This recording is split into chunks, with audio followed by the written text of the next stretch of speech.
Welcome to Luca and Miguel. Enjoy the video. In this video, I will explain how to make white beef stock. We'll start by gathering our key ingredients. You'll need about 4 to 5 pounds of beef bones, such as knuckle or neck bones, for that rich collagen. Also, prepare your mirepoix, roughly 1 pound of onions, 1/2 pound of carrots, and 1/2 pound of celery. Don't forget a sachet d'épices with peppercorns and bay leaves for aromatic depth. First, blanch your beef bones for about 15 minutes in boiling water, then rinse them thoroughly. This step is crucial for a clear stock.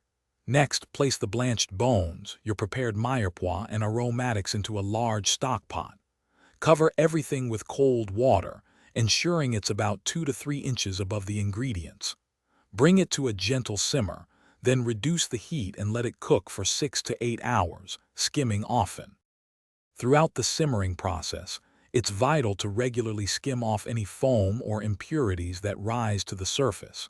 This ensures your stock remains beautifully clear. Once your stock has simmered for the full 6 to 8 hours, carefully strain it. Use a fine mesh sieve lined with cheesecloth for the best results. Remember, do not press on the solids. Just let gravity do the work to avoid making your stock cloudy. After straining, it's crucial to cool your stock rapidly. You want to bring its temperature down to 40 degrees Fahrenheit within 2 hours to prevent bacterial growth. An ice bath works wonderfully for this. Once cooled, divide your stock into smaller, manageable portions.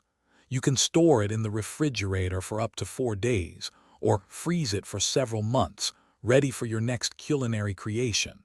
Enjoy your homemade stock. Thanks for watching and please subscribe. It's the best investment you'll ever make.